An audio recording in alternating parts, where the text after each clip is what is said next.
Welcome to this webinar to mark the launch of two important new resources on tailings management.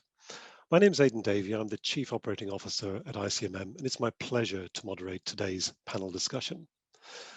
I'm going to start with some brief opening remarks before I introduce the panelists and invite them to contribute.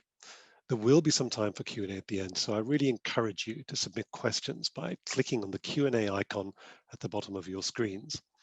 Also, if you've got any questions regarding IT or administrative matters, please drop a note to my colleague, Jojo Yaxley, via the chat function. Now, by way of background, the tragic loss of life and environmental damage following the catastrophic failure of the tailings storage facility at Brumadinho in Brazil in January 2019 led the ICMM, the Principles for Responsible Investment, and UNEP to convene the Global Tailings Review. That in turn led to the launch of the Global Industry Standard for Tailings Management in August of last year. Now, at the point of launch, ICMM members committed to implement the standard such that all facilities with extreme or very high potential consequences would be in conformance with the standard within 3 years, and all other facilities within 5 years. Now, that's an ambitious timeline.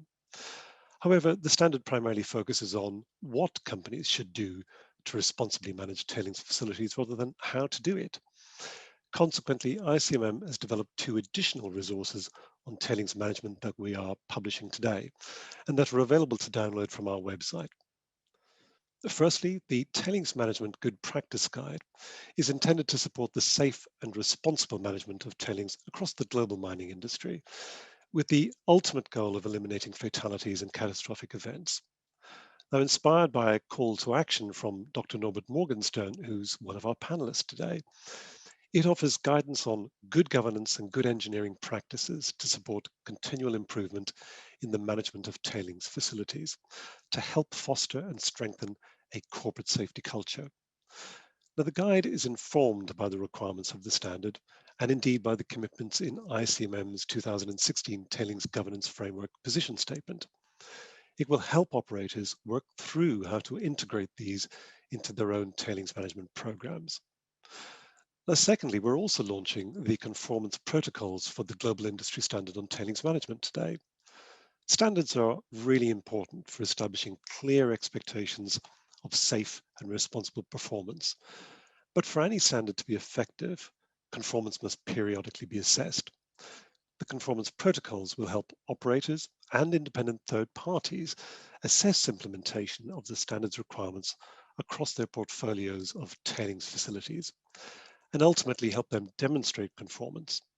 Now, the conformance protocols map faithfully to the standard 77 requirements and outline clear and concise audit criteria for assessing conformance, supported by illustrative examples.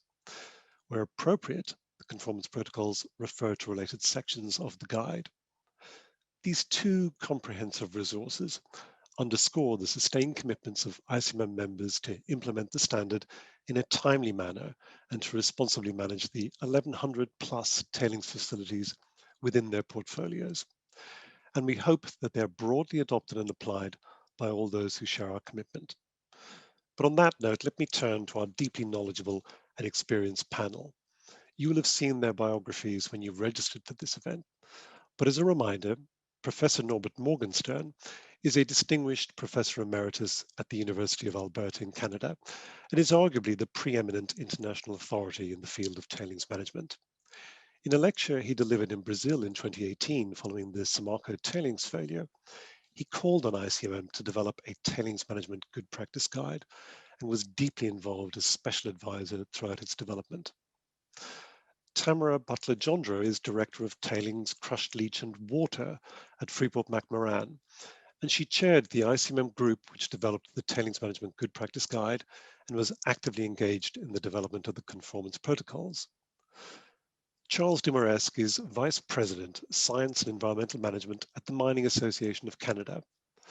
Charles leads on MAC's guidance and performance measurement tools for tailings management, and alongside Tamara, he led the writing team that developed the guide. And then last but by no means least, Adam Matthews is the Chief Responsible Investment Officer at the Church of England Pensions Board. Adam represented PRI as a co-convener of the Global Tailings Review, and he's active in several investor initiatives, including the Investor Mining and tailing safety initiatives. Now I'm going to start by asking each panelist to comment on two things from each of your perspectives. Firstly, what is your connection to or interest in the new resources being launched today? And secondly, how do they fit alongside other resources supporting the safe and transparent management of tailings across the globe? Nordi, why don't I start by getting your response? I have about 50 years of experience with tailings dams at this time and somewhat longer with water dams. By the 1990s, I, among others, began to express concern with respect to the safety of tailings dams compared with water dams. And this message was repeated by a number of us over subsequent decades with limited response from industry, although it was a period of transition from relatively minor artisanal structures to very large engineered structures, primarily in response not so much to safety issues, but to the growing environmental issues of the time. This stayed that way until about, I think it was the late 1990s, when the failures at Omai and the Marcopper failure in the Philippines triggered the Canadian Mining Association Canada to take a stand on improving tailing safety. And that was a major stepping stone in improved practice and care about failure and safety issues. I think things stayed more or less the same for a number of years with a certain number of failures every year. But this changed at the time of the Mount Poly Dam failure in Canada, Fundão in Brazil, and at the same time, Cadia in Australia. All of these operated by experienced mining companies, some the biggest in the world, all in jurisdictions with mining experience, and all designed by experienced consultants. Um, and it sent a shock really through the industry. People began to question the integrity, and of course, as later became the social license to practice, would ultimately be challenged by Brumadinho. ICMM responded at that time with a study into the common causes of those failures, Poly, Fundão, and the like, and concluded, assisted by consultants and a serious inspection, concluded that the issues were more governance, organizational related than technical, and provided a directive to their membership, which they then complied with. As I read through that material, the major cases that they cited in that set of conclusions were Los Frailes in Spain, Poly and Fundão. And I've been involved in the forensic investigations of each of those and can assure you that the conclusion that there weren't important technical learnings from each of those was not consistent with my experience. As I began to prepare for the Victor de Mello lecture, which is cited in the introductory comments, I thought I would focus on my major learnings and see where that took us. I've been involved at the time in some 15 to 20 tailings related incidents, some catastrophic, some litigious, of different kinds, and had concluded from that assessment that weak engineering was the most common cause associated with all those failures, which I then in a later paper, which I'll mention, called embedded ignorance, not trying to be offensive in any way and not indicating matters that are litigious and like, just the practice of learning from experience and nature is very unforgiving and so forth. And that became the major theme of the de Mello lecture. And I thought the effectiveness of ICMM, and I've long been an admirer of its activities, would be the right place to take this message. So I outlined in that lecture um, a way forward to deal with the issues of improving the technical aspects that have been so common in all of these failures, and suggested that ICMM take that on board, which they did. And we're working through exactly what the meaning of that recommendation was and proceeding in a considered way. And of course, Brumadinho occurred, and that in a sense, tragically and the like, really indicated a threat to social license, and under leadership of Adam Matthews and others took the priority consideration. As the need to devote effort to that receded, ICMM came back to exploring what has now been presented as the good guide practice and has brought it to fruition and is being made public today. So I've been very pleased with the whole outcome of this. Not if you like the causes, but the outcome.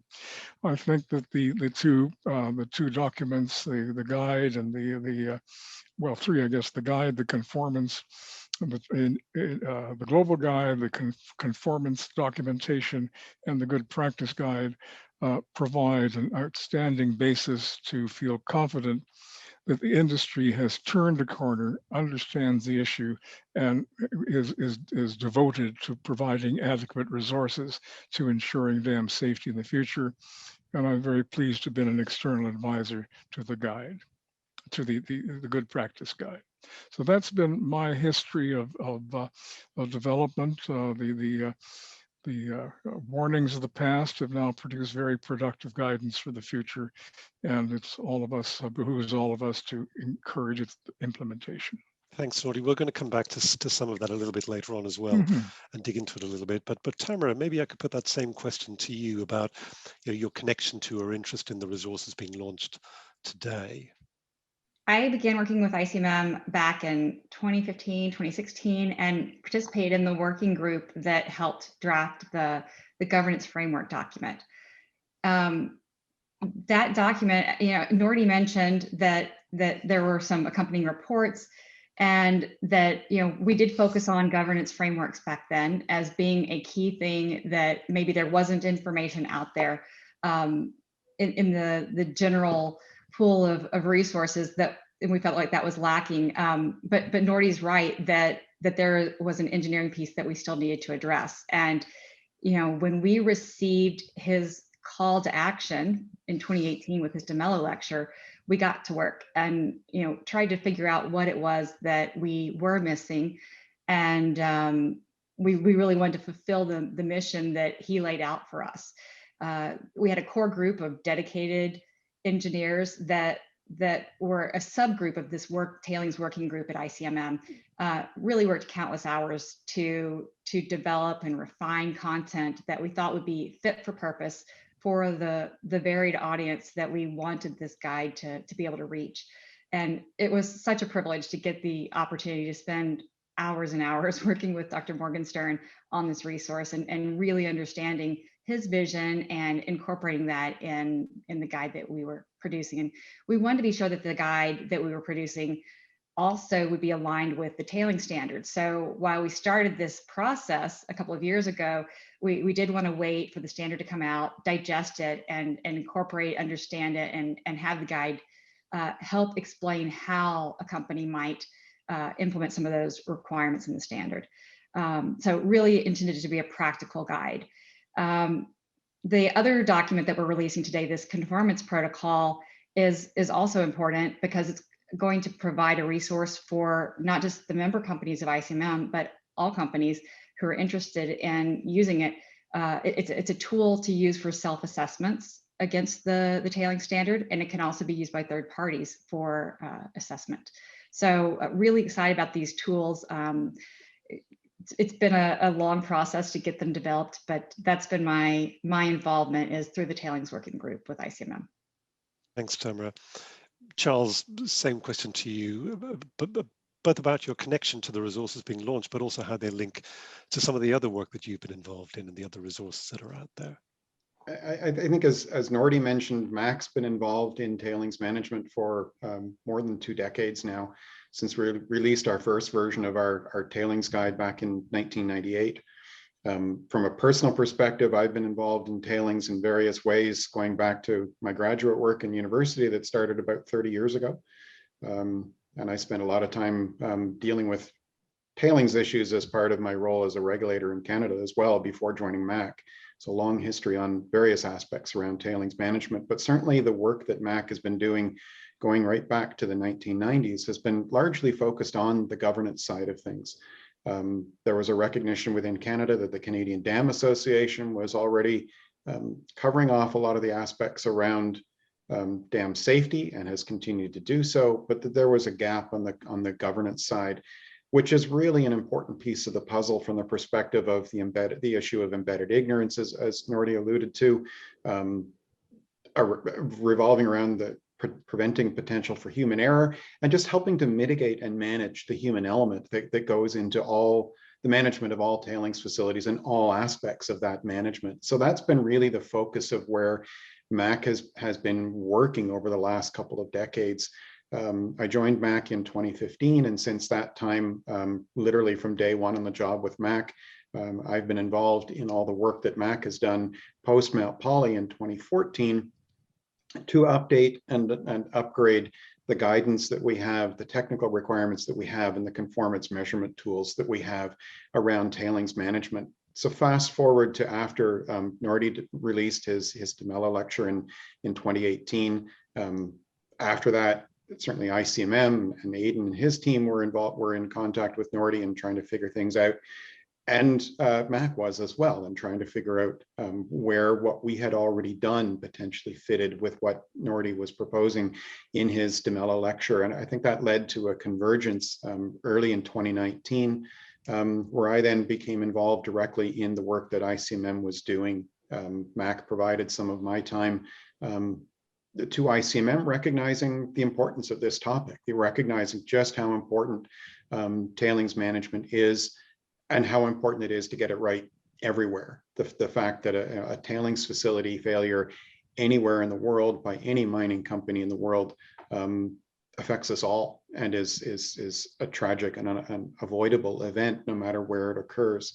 So recognizing that importance, I became involved in this and developed some of the early drafts of the guidance back through mid 2019 into late 2019, working with the subgroup, and then that really accelerated through 2020 as we became much more actively engaged with Professor Morgenstern and a series of very detailed webinars going through all aspects of the guide and really just building as much as we could into this document. And I think what it really does is it builds a lot on what MAC has already done in the governance themes, but then adds this other piece that is not really covered off by ICOLD or Canadian Dam Association, and not covered off by MAC, because it's kind of that bridge between the governance aspects and the really kind of hard technical aspects.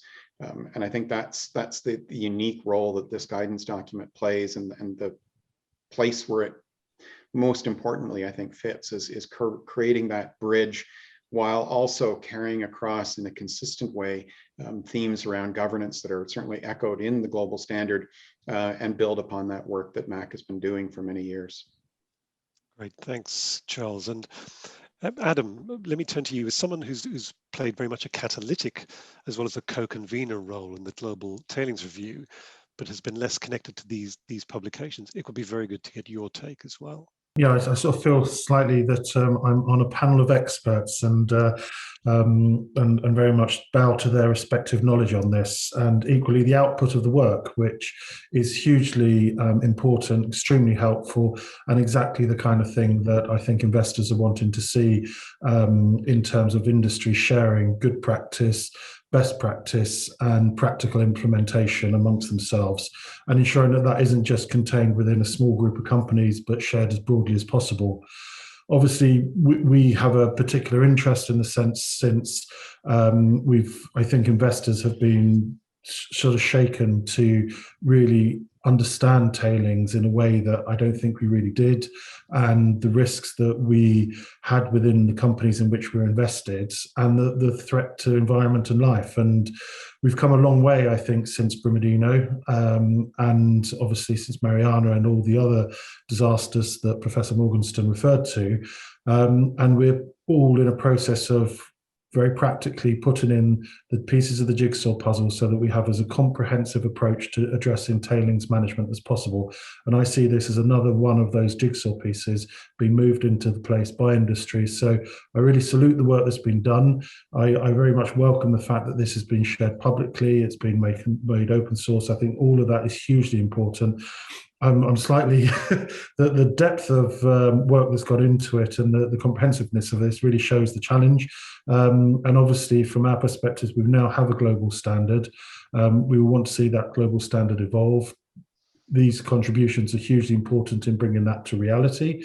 And then as we move towards creating an independent global institute, I think this will be foundational to the kind of work that can additionally add to help industry move forward and equally help investors invest with confidence in this incredibly important sector. Thanks, Adam. I'm going to shift to some more specific questions for each panelist now. Tamara, if I can start with you, as you're very aware, ICMM members have committed to an ambitious timeline for implementing the standard. And I know that this work is already being progressed, including within your own company, Freeport-McMoRan. What do you see as the main implementation challenges for operators, and how can both the conformance protocols as well as the good practice guide help to accelerate effective implementation of the standard? You're right, Aidan. Effective implementation is critical, for the standard, and it's absolutely a priority for member companies. And when I say effective, we really want to focus on making sure our facilities are safe. And there are a lot of important related environmental, social pieces in the standard as well. So we want to make sure we do it, and we do it systematically. That framework from the standard is really powerful. And when I think about applying it at Freeport, for example, we have 17 operating facilities and a large number of inactive or closed facilities that we also maintain. And the standard, by being a flexible framework, does allow us to apply it to these different types of facilities, including being in different regulatory environments. That said, all the member companies are recognizing this is a high bar. There's a lot to the standard. It's not just the engineering pieces of it. It's a very broad, multidisciplinary undertaking. So, it's a significant undertaking for many of the companies, and the degree of difficulty that each company is going to have is going to be dependent on where they are in the journey towards a lot of the pieces that we talk about in our good practice guide and some of the other ICMM good practice guides. We've been fortunate at Freeport that we started our tailing stewardship program about 16 years ago. So we are well along the way on our journey. But, as we look at the standard, we're looking to see what gaps we may have in our current systems. Also looking to see what do we have that's analogous to what's in the standard that maybe it's just called something different. So that's, I know, what all of our peers are doing as we try to implement the standard. And I think, what's important for us as operators is to make sure that we focus on those priority elements at the same time as demonstrating conformance. And when I say those priority elements, we have to continue our day-to-day jobs in the field, making sure that we're planning, designing, constructing, operating, closing our facilities with rigor, and focusing on our frequent and multi-layered review processes and the governance of those. So I think the guide will provide really rich content to help us along the way and focus on safe facility performance. Yeah. Adam, it would be good to get your view on this from an investor perspective. And, so if you could comment maybe on how these resources can help to overcome those current kind of challenges and accelerate effective implementation. You also touched upon the Independent Institute earlier, and we've had a question come through from a couple of participants asking about the current status of progress towards the establishment of the Institute. So maybe you could pick that up as well. I mean, I think first and foremost, I think the more consistency we can have across industry in understanding how you practically implement a global standard and you can share that across industry, the better. So from a sort of an external investor perspective, this kind of very sensible distillation of work is the kind of thing we absolutely want to see and support, and would encourage companies to engage with, and also be asking, is this being practically used by you, etc. But also I think it has that external face where those that are clearly concerned around this issue, be it in communities, other key stakeholders, have also got a resource in which they can sort of interact with as well. So I think it has a number of uses in that regard. Disclosure is hugely important to investors. It's one way in which we're able to really gain a sense of how a company is addressing a particular concern. And obviously this provides a basis to ensure consistency in that sort of builds upon that requirement within the standard as well. In terms of the global institute, an independent institute, as noted in the recommendations from the chair of the global review, he was very keen that there was an institute, an entity that could sort of take the standard, sort of continue to evolve it, because obviously standards don't stay still; they need to continue to evolve, and at the same time really ensure that there was an independent capacity that can help ensure compliance and that the standards being applied. Recognizing that there's a bit of a gap between the standard coming out, this important piece of the jigsaw puzzle being released today, and obviously the establishment of an institute. But nonetheless, we are working with UNEP to establish that global institute. There will be further information on that forthcoming. We've just recruited a senior expert to help lead that process between the UN, the Swedish, and ourselves, and very much supported by PRI. And there will be some key points in which the nature of the entity that we're creating will be open to input from as broad an audience as possible, hopefully many of the participants in today's call, so that we can ensure that this is really practical, it serves industry's needs, it's an added addition to driving the standard, and that it really can give confidence to everybody that people are taking and implementing it. I'm going to turn to you now, Nordi, and bearing in mind the motivation behind your recommendation that ICMM take on the development of this new guidance, and what you think, in that Victor de Mello lecture needed to happen, do you think the resulting guidance has achieved this? Firstly, let me say that the global standard and the good practice guide are complementary, and there may be some different nuances and the like. The one thing that the good practice guide stays away from are the community related issues, the EGS related issues. It's very much focused on technically related issues and has its guiding spirit tied to the way projects evolve. So I think that that makes the two complementary. Let me say that the good practice guide might provide the way forward for practitioners, whereas the global guide might provide the principles for the practitioners. But the acceptance by ICMM for both of these is a really milestone issue. And when I reflected and debated with others, where should I take my recommendation, I firmly stuck with ICMM as opposed to the various national dam associations or large dams organizations, because one has to get to the heart of the industry and ensure that it understands its responsibility. So I'm very confident that we or you or all of us who've cared about this have achieved confidence that there is leadership from the senior members of the industry, that they understand their responsibilities like never before. And there are structures within both documents that ensure that the resources to implement the safety measures to achieve all of our shared objectives are there. How to get there raises separate questions, but I'm confident that this is a major stepping stone. Having discussed this with fairly large companies who are not members of ICMM, said, what will you do under these conditions? There's a sense that, well, look at all these documents and blend what is best for a company, whether that's the right way forward or not, but we certainly all have to be involved in monitoring experience, whether the one document or the other has got the wrong message or not a clear message, and the uptake in industry is really a critical issue.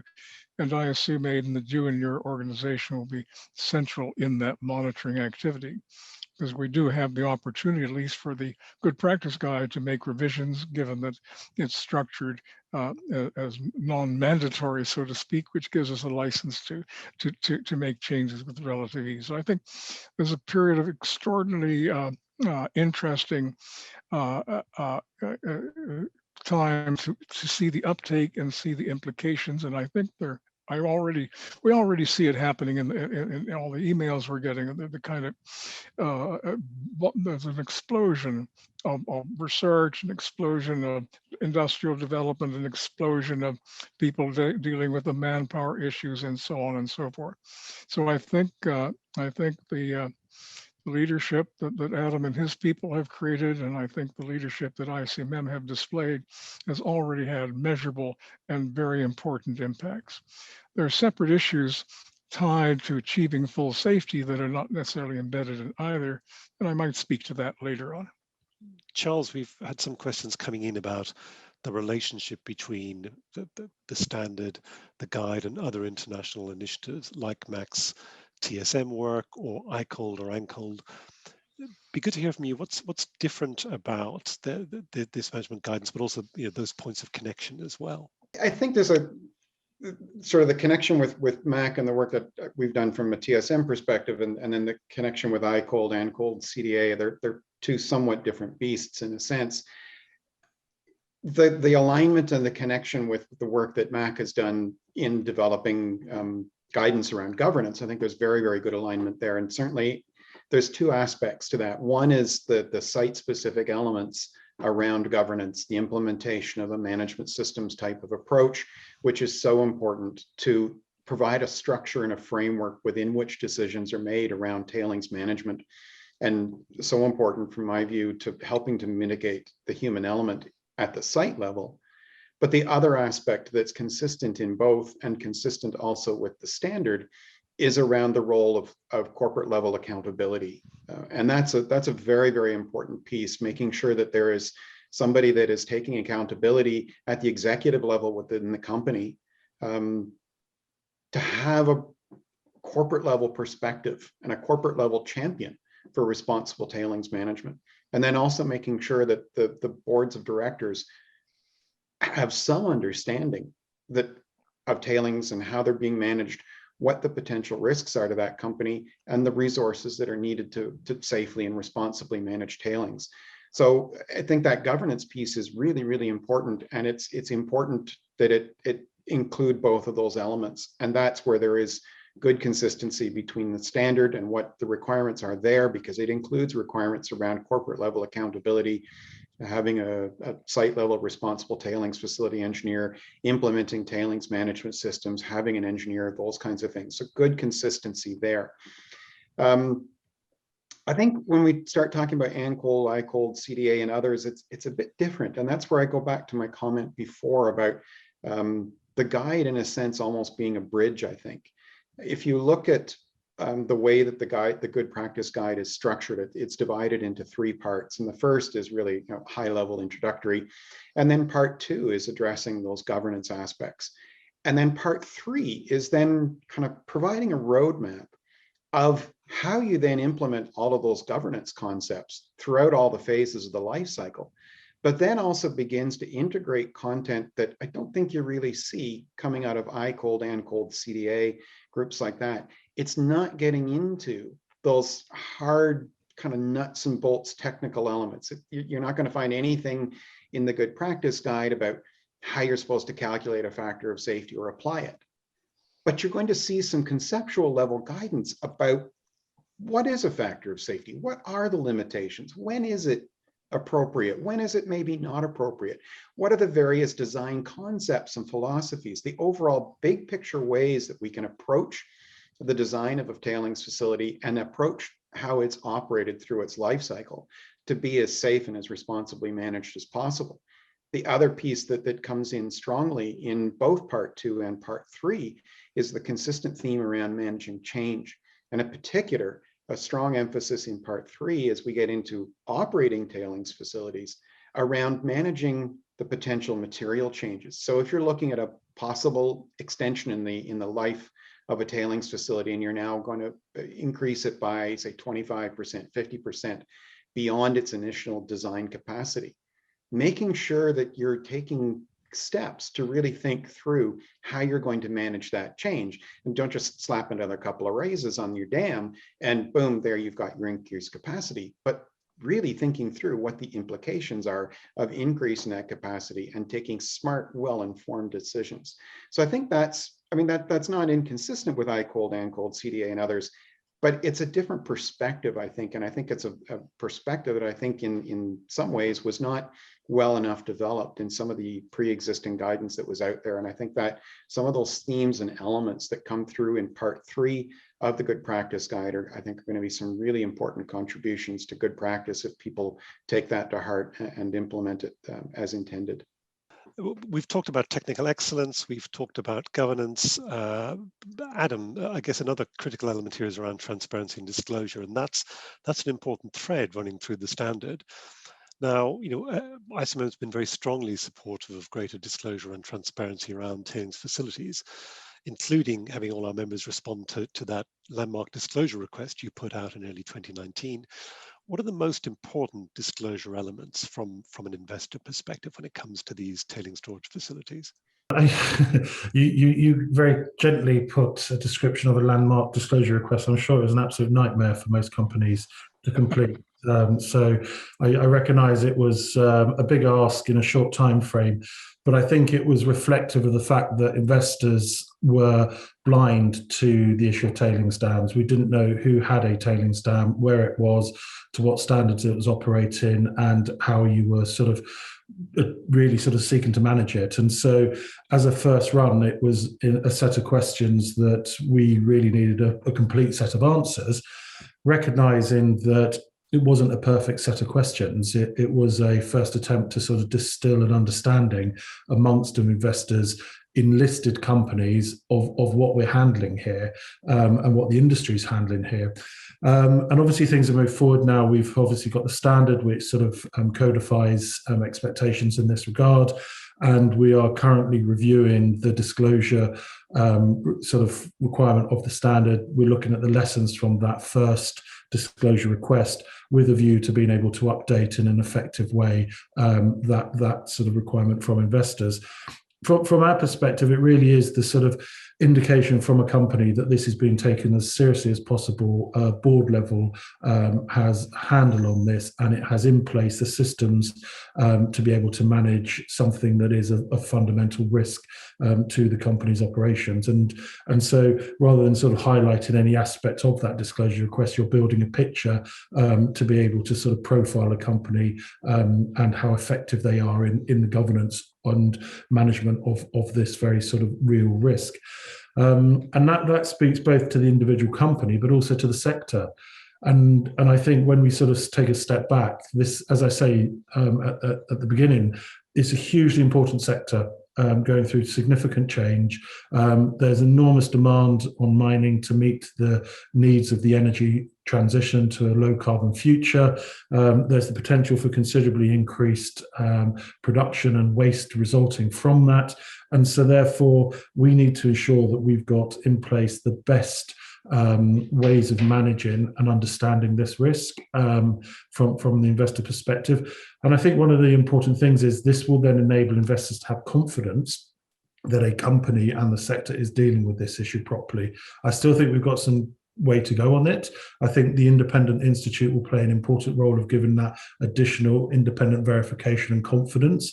But ultimately, you will arrive at a point where if you are in touch with the financial system, be it insurance, be it banking, be it seeking refinancing of your debt or seeking equity holders, there's going to be very clear unified expectations across finance around applying these best standards, adhering to the global standards and operating to practices that have been outlined in the documents today.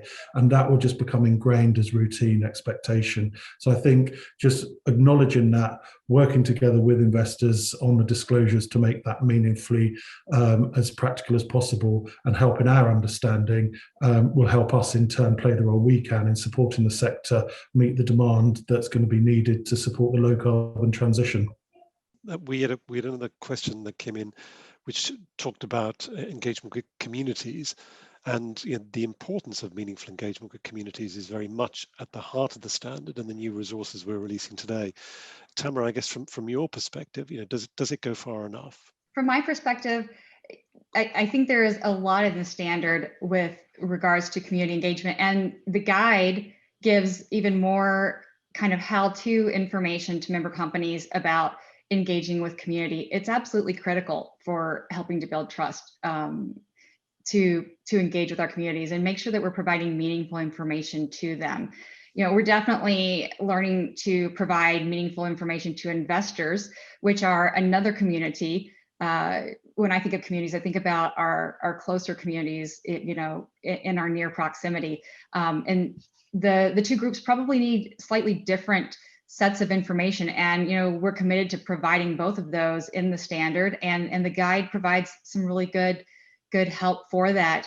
the big thing is we want to make sure that we're communicating appropriately about what are the risks to our communities.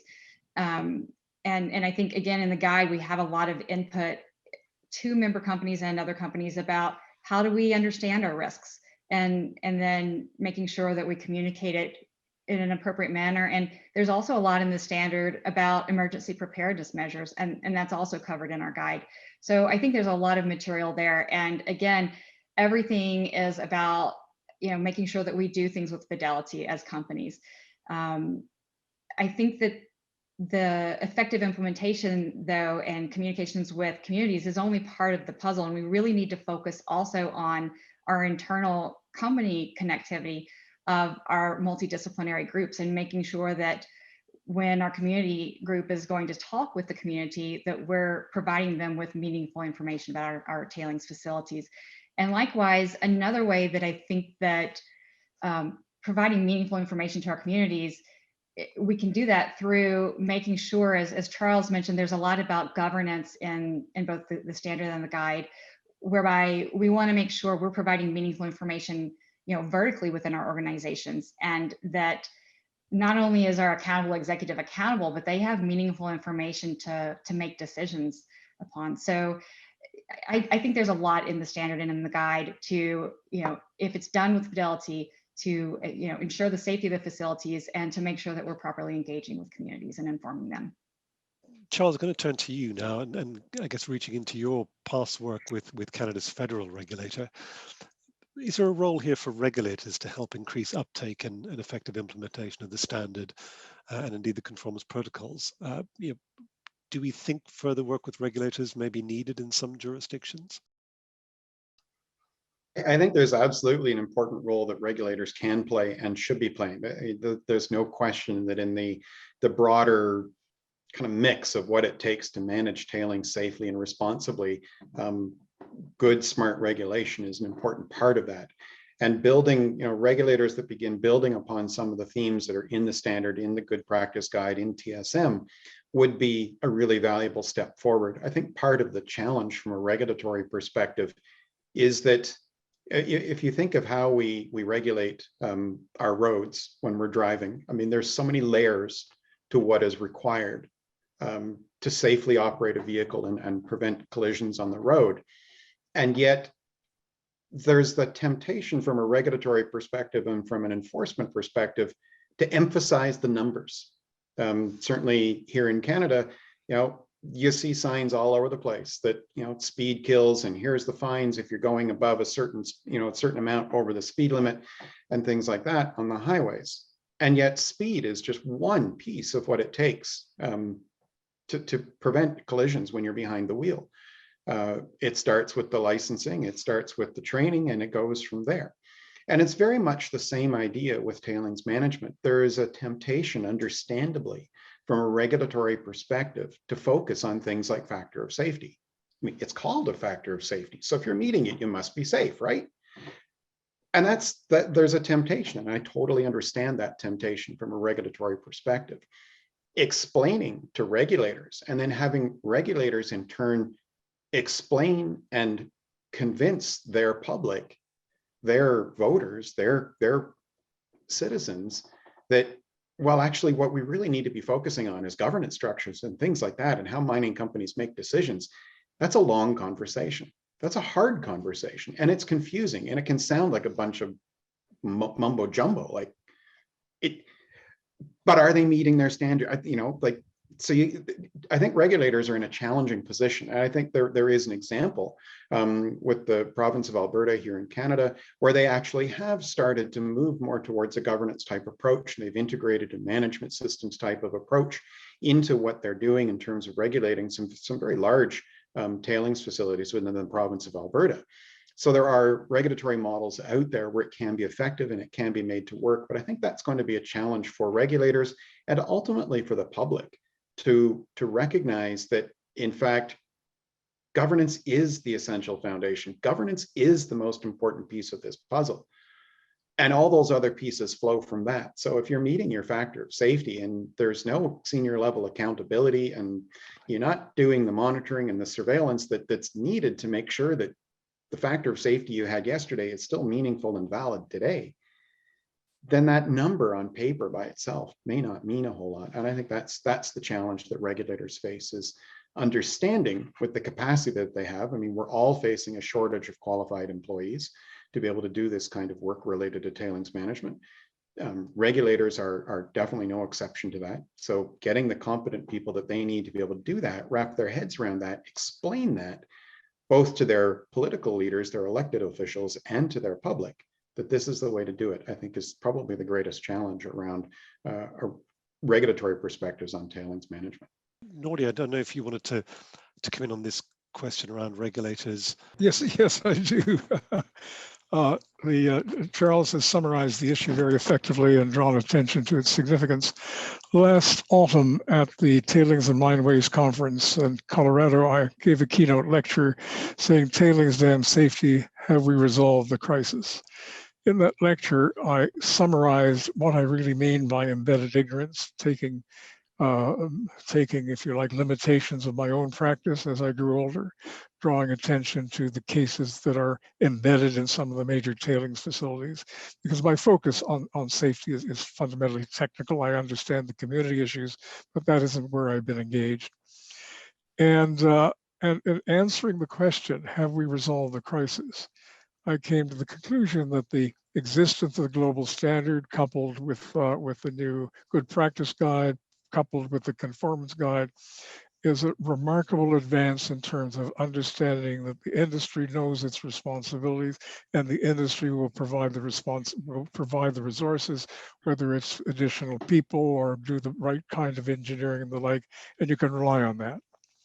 However, safety, I drew an analogy between stability of a tailings dam and stability of a three-legged tool.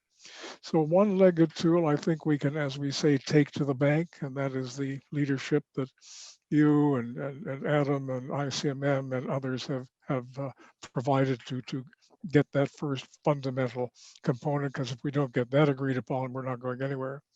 The second leg is the consulting engineering community in a broader sense that has to implement things better than we have implemented in the past. They have now at least some assurance that they won't have to bid down a project and challenge safety because of economic pressures, that things will be more reasonable. They'll have assurance that their clients, the ICMM at least, and kindred relations, understand their responsibilities and the growing complexity of their responsibility. So I have confidence that that second leg will be strong. The third leg, however, is the regulatory community. We've had discussions, as you know, for some time about how to engage the regulatory community, and it's very difficult because it's diffuse. And I don't think that this is a burden for ICMM. I think that this is a burden for people at the national level, people like Charles and perhaps myself, to figure out how we engage in the regulatory community in each different, if you like, mining sensitive country, and get the message across. Now, the first message is, are you adequately resourced to understand the new technologies, the lack of declaration of factor safety, my own avid support for performance-based design and all these more challenging things to evaluate? And secondly, because the answer is going to be no, typically in most countries, what can we, in our general sense, do to enhance your capacity to do that? Because a weak regulator is a weak stool, is a weak industry. And I think that greater attention should be paid by different groups in different countries, figuring out how to engage in the regulatory community and ask these questions. One of the questions that's come through on the Q&A function, and Adam, I'm going to sort of prime you for this, because it's asking how do we anticipate that conformance to the standard and rolling out of good practices can be extended beyond the ICMM member companies to other mine operators, and what's going to drive that process? Because I have a sneaking suspicion that you've got that broader suite of companies in addition to the ICMM member companies within your sites. So, I completely associate myself with Professor Morgan's remarks about the importance of national level regulators being equipped and having the capacity and the expertise to equally be playing their part in it. And I like the analogy of the stool with three legs. I think that each of us have to play a part in supporting good tailings management. I mean, look, it's clear that any company that somebody's invested in that is exposed to tailings facilities, whether they're an ICMM member or not, is a company that investors are going to be asking questions and expecting evidence that they are working towards implementing the global standard, and that they're practically applying insights from the documents released today. So the remit of the group of investors that are invested throughout the sector, throughout the sort of the whole, across the whole sector, is to see this become very much taken up beyond ICMM. So we will be playing our part in that. We also want the Global Institute to be a resource that really is driving that across the whole of industry. We are also keen that non-listed companies are disclosing, are also working towards the standard, and are also confirming that as well. And I'm conscious that, yes, you can be in a listed mining public company, but also companies that obviously touch aspects of the finance system, be it through banking, insurance, are going to, I suspect, be receiving a similar message from those parts of the finance system that we're also talking with. So I think there's a job of work for the sort of wider finance in terms of investors, banks, insurers, to ensure we've got an alignment of our message and expectations, and that really goes through. But I think it's really important that there is as much knowledge sharing that can flow from those that are leaders and best practitioners through to supporting those that may not be as well equipped, necessarily have the same level of expertise, so that we're not undermined by the weakest link in the chain, because I think any disaster impacts the whole sector. It is a collective issue, this. It cannot just be, my company's fine, our tailings facilities are running to the best standards, we can evidence everything, because the whole sector will be impacted, confidence will be challenged, social license will be questioned, and therefore it's a collective issue that needs a collective response, and that sharing is hugely important. We will play our part and continue to do so. We have not finished, and we've got every intention of continuing to do so. That is connecting ways to another question that came in that speaks to, how will both the conformance protocols and the good practice guide be applied to non-ICMM member companies. I think you've covered that neatly. But Tamara, if I may, the question also asks about how will it be applied in developing countries and to closed facilities, and as an operator of facilities in places as diverse as Indonesia and in Peru, and historically in DRC. Maybe you could take that one. Certainly the standard was written to apply to facilities across geographies, and the guide provides support for that. In terms of developing countries, there are a lot of resources now available to those owners and operators, and there are requirements to pull resources in from outside of your own company in these standards. So there are requirements to have an engineer of record. There are requirements to have independent review. So, it's important that when companies go and acquire these resources, that they really look at the technical competencies of those resources, because they can help them with really understanding their systems and applying good practice, and not just assuming things, but really questioning and challenging their facilities to understand them better.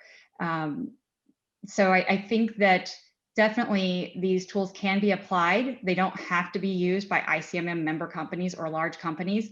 It's incumbent, though, on those operators to pick them up and use them to improve themselves. And all of the pieces that we talked about throughout this discussion about governance, I mean, those apply regardless of what type of facility you have. And while the standard is, definitely focused on, surface storage facilities, there are elements of these documents that can be applied to other kinds of facilities too. Final question, because unfortunately we're nearing the end of this session, and I suspect we could have gone on for much longer given the questions that are coming in, but a final question to each of you, and I'm going to be very disciplined. You've got to have less than a minute to answer this. But what's next? How can we maintain momentum on seeking continual improvements from industry on this really important topic? Nordi, you first. Well, I think the major vehicle for that is actually dealing with the regulatory issue, because that's where the rubber hits the road, if you like. And I won't repeat the presentations that Charles and I have done, but I think that's and from my perspective, the highest priority. I have some comfort that we've got positive outcome, having tested if we have this guide, have the conformance, the general guide available in all the case histories, and it's easy to be wise after the event that I've been involved in. The 15 to 20 failures would not have occurred. You could see exactly where the lack of communication or the lack of confirmation or the lack of independent review existed, and say we've all together communally put in place the correction for that. So we're confident that it'll be tested in the larger companies. The issue of the smaller companies remains, but I think the priority issue is to get a consistent approach to the regulatory community, because that remains an important weakness in that third leg of the stability stool. Thanks, Nordi. Adam, same question to you. What's next?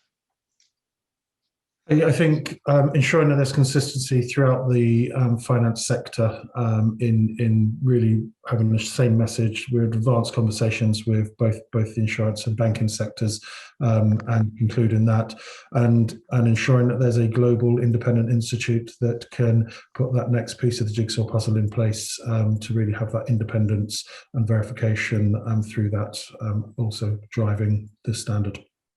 Thanks, Adam. Charles? I think the biggest piece is probably going to be training. From MAC perspective, I've been involved in delivering training on governance concepts and management systems approaches and things like that for several years to our members and to non-members that want to know more.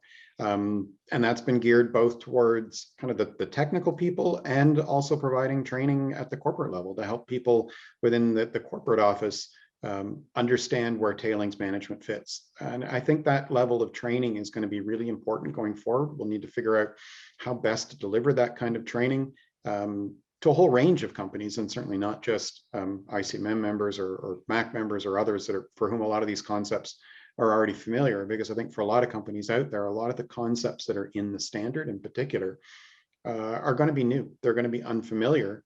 And there's a real risk that if they don't really understand them, they may not do them very well. They may be able to check the box and say, we did it. But if what you're doing is not really actually working and effective, being able to check that box isn't really all that helpful. And I think part of that, there's going to be a role, I think, for corporate level mentorship between companies to help other companies along and lend their expertise. I know that people in companies are already stretched to the max as it is, but providing that mentorship in whatever way, whatever forms we can to help other companies and other professionals understand some of these concepts will be vital. Thanks, Charles. Tamara, last word to you before I close. And just picking up on what Charles said, agree on the training piece. I know that the ICMM working group is going to be generating some training modules for the conformance protocols and the guide. So stay tuned for those later this year. Those will be a great resource for companies, whether they're within ICMM or otherwise, they'll be available free on the ICMM website. And the next thing I would just mention is the ICMM group has been working with some vendor roundtables on technologies around enhancing the current monitoring and maintenance of facilities. We've been doing that for the past couple of years, and we'll continue doing that. And as we learn good practice, we'll definitely share it. And I encourage companies to contact, if you see on LinkedIn a member of ICMM talking about tailings, we're happy to share peer-to-peer, technical person to technical person about programs. So look at that. And then finally, I would just say, the working group at ICMM is continuing to look at technically viable and economically feasible large-scale solutions for mining that'll reduce the impact of tailings as one of the tools in our toolbox. So there's a lot of exciting things that are happening in this space. A lot of institutes and academics that are studying and creating training resources for continued improvement. We're going to have to leave it there. And I really want to thank the panelists in particular for their engagement today, but also to all of you who've joined the call, to those of you who posed questions. We haven't managed to answer all of those, but we will, as ICMM, pick up on any of those that remain and come back to you in the next couple of weeks. Just to remind you, both documents are freely available on our website. They're available to anyone to use, and we encourage you to do so. And as Tamara mentioned, we're actively looking to long-term opportunities to reduce and even potentially eliminate tailings where feasible. So stay tuned for more on this from ICMM later in the year. But for now, thank you so much for listening. It's been a pleasure moderating this panel, and thank you for taking the time to listen in.